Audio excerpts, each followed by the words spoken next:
Hello everyone. अभी recently हमने देखा कि जो वाशिंगटन डिक्लेरेशन हुआ था वो न्यूज़ में बना हुआ था। क्या है वाशिंगटन डिक्लेरेशन, कहाँ पर हुआ था, किस किस कंट्रीज़ के बीच में हुआ था, क्या उससे एनपीटी का रिलेशन है, जो हमने पहले भी कई बार पढ़ा हुआ है, एनपीटी नॉन प्रोलिफरेशन ट्रीटी।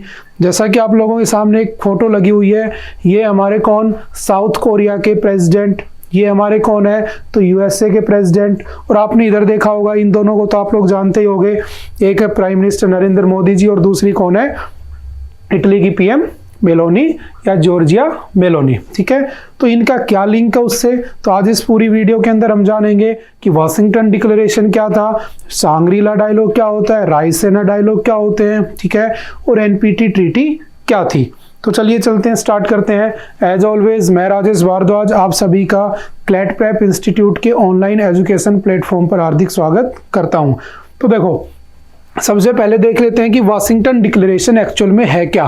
तो इसको समझने के लिए थोड़ा सा एक कॉन्सेप्ट समझना कि जैसे कि आप लोगों ने देखा होगा कि अभी रिसेंटली फॉर एग्जांपल रसिया और यूक्रेन के बीच में क्या चल रहा है, वॉर चल रहा है। ठीक है, अब ये वॉर जो चल रहा है इसका मेन रीजन क्या है कि आपने एक नाम सुना होगा, नाटो। ठीक है, जिसकी फॉर्मेशन हुई होती है 1949 में। और इस नाटो जो है ये कैसा ग्रुप है, एक मिलिट्री ग्रुप है।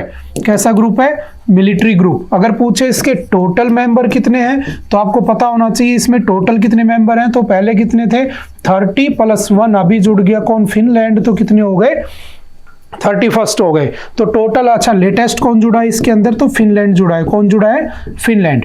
ठीक है, अब नाटो के अंदर कौन आना चाह रहा है, यूक्रेन। लेकिन जो रसिया है वो नहीं चाहता कि वो उसमें चला जाए फॉर एग्जांपल।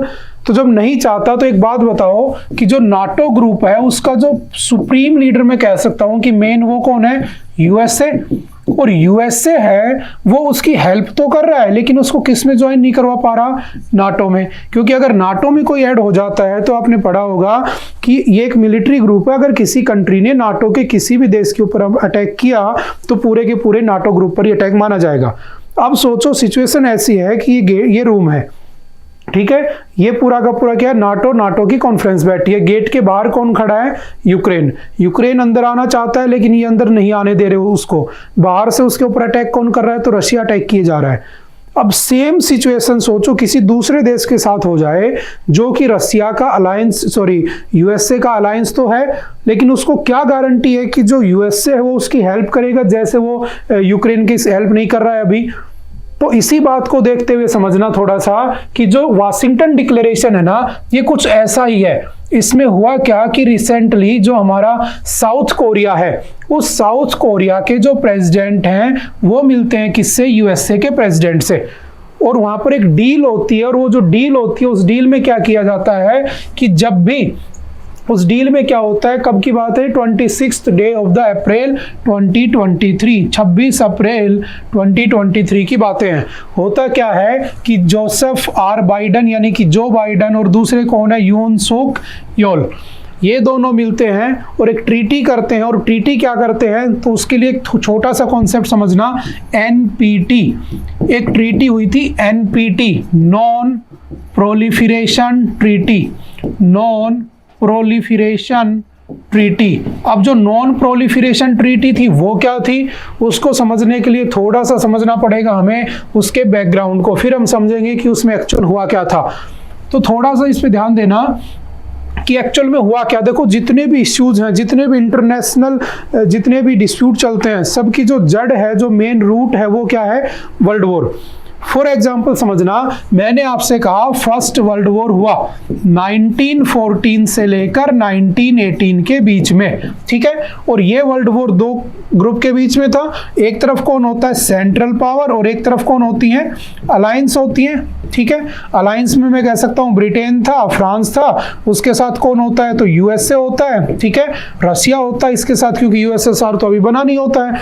दूसरी तरफ कौन होता है, तो यहाँ पर आप लोगों ने पढ़ा होगा ऑस्ट्रिया के साथ कौन होता है, हंगरी के साथ कौन होता है, ओटोमन एम्पायर। जिस ओटोमन एम्पायर को आज हम क्या कह देते हैं, टर्की कह देते हैं, ठीक है।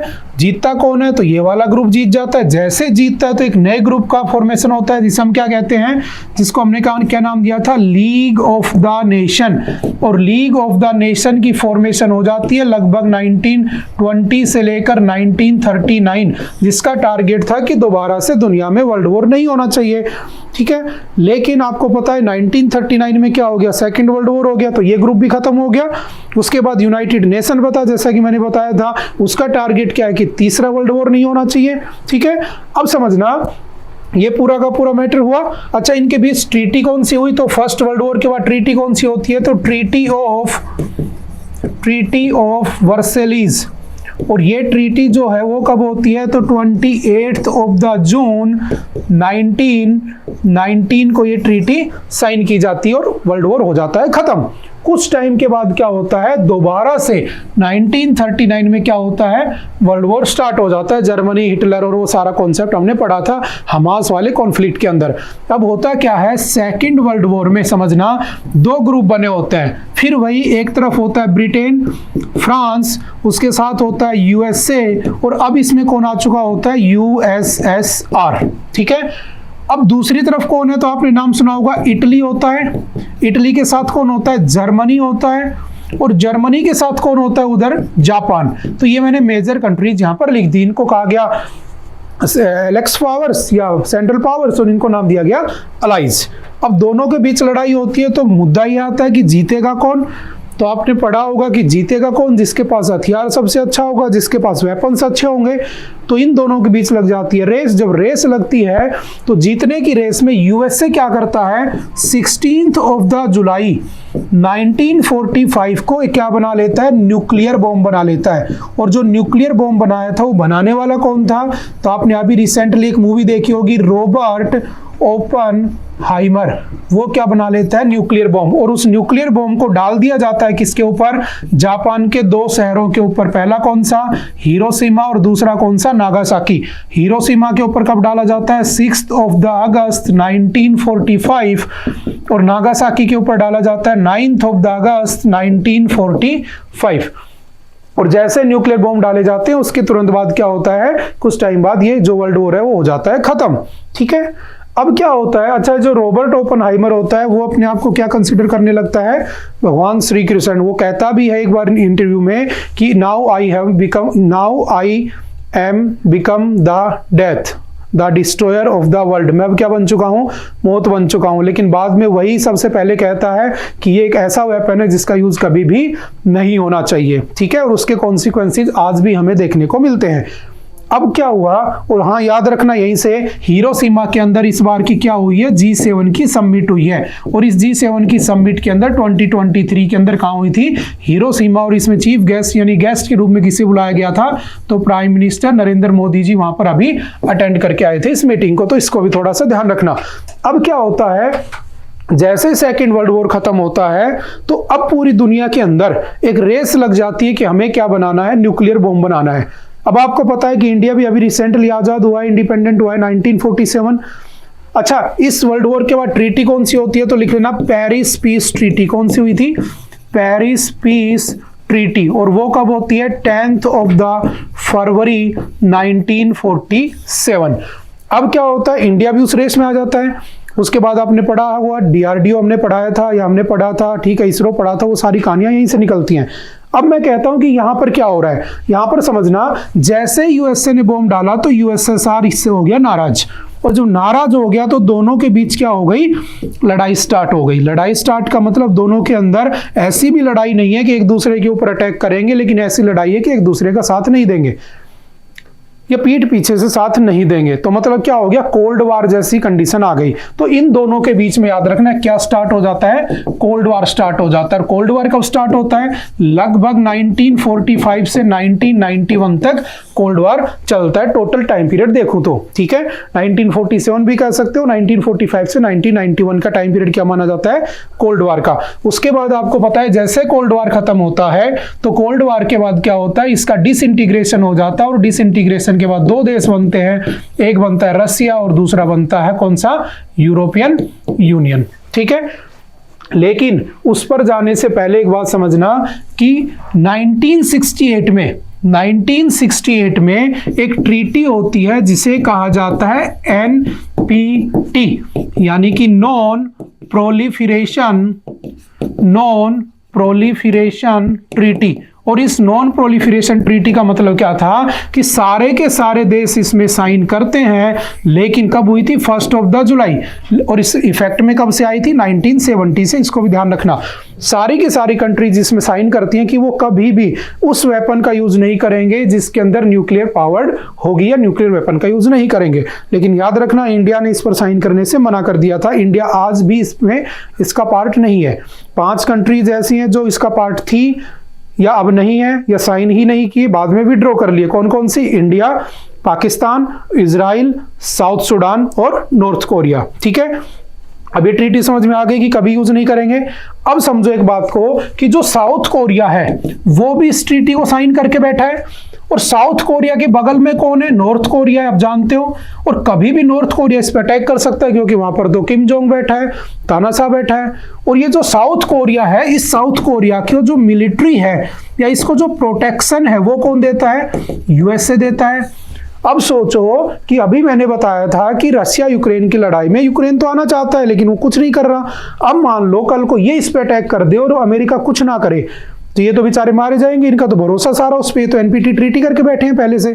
तब इन्होंने रिसेंटली एक डील की जिसको मैंने क्या नाम दिया, या हमने क्या नाम दिया? Washington declaration. और वाशिंगटन डिक्लेरेशन में क्या हुआ? इन दोनों ने एक डील कर ली। किसने? साउथ कोरिया ने, और दूसरी तरफ है यूएसए, कि यूएसए अपने सारे के सारे जो न्यूक्लियर वेपन है वो कहां पर रखेगा? साउथ कोरिया के बॉर्डर्स पर, बाउंड्री पर रखेगा। लेकिन उस न्यूक्लियर वेपन को याद रखना, उस न्यूक्लियर वेपन को चलाने की जो सोल अथॉरिटी रहेगी, जो चलाने की जो अथॉरिटी रहेगी वो किसके पास रहेगी? Only to USA. किसके पास रहेगी? यूएसए के पास रहेगी। लेकिन एटलीस्ट उनको ये तो भरोसा हो गया ना कि कभी अगर अटैक होता है तो उनके पास भी क्या है? न्यूक्लियर वेपन है, ताकि दूसरे वाले को भी ध्यान में रहे कि हाँ उनके पास भी वेपन्स हैं। तो ये जो ट्रीटी हुई उसे हमने क्या नाम दिया?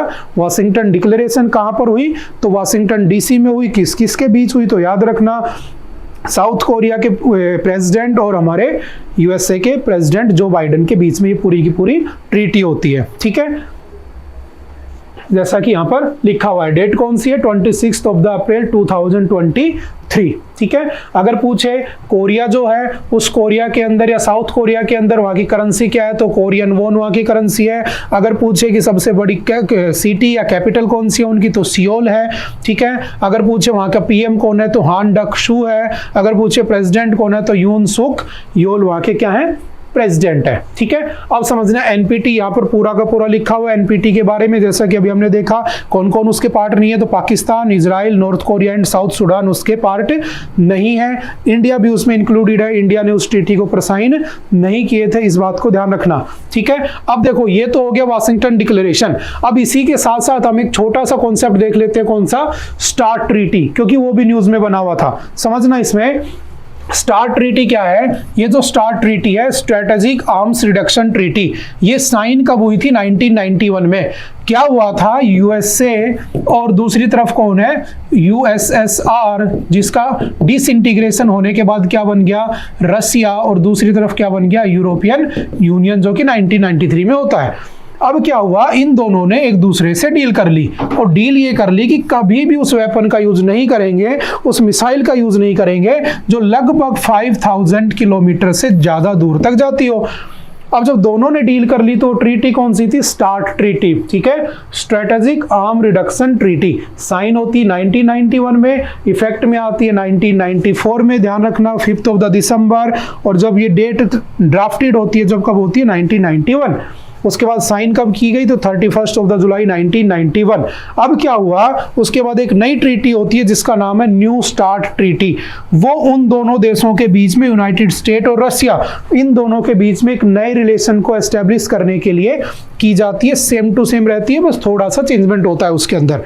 ठीक है, वो कब होती है? New start treaty. तो याद रखना 2011। कहां पर होती है? तो it was signed on the 8th of April 2010, तब साइन होती है। इफेक्टिव में कब से आती है? तो 5 या 5th of February 2011। दोनों डेट्स को हमेशा याद रखना।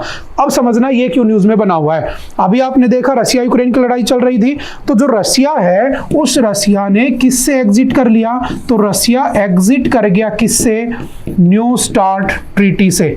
तो ये न्यूज में बना हुआ था कि न्यू स्टार्ट ट्रीटी से अभी रिसेंटली कौन एग्जिट कर गया? तो रशिया कर गया। क्यों कर गया? क्या थी न्यू स्टार्ट ट्रीटी? क्या उनके बीच था? क्या एनपीटी थी? सभी आप लोगों को आई थिंक क्लियर हो गया होगा। ठीक है, उसके बाद आ जाते हैं आगे, उसके जस्ट आगे थोड़ा सा और देख लेते हैं सांग्रीला डायलॉग। सांग्रीला डायलॉग क्या होता है? तो देखो ये जो सांग्रीला डायलॉग है एक्चुअल में हर साल होता कहां पर है? तो थोड़ा सा ध्यान से समझना, इसको होता कहां पर है? तो ये होता है सांग्रीला होटल। कहां पर बना हुआ है? सिंगापुर के अंदर।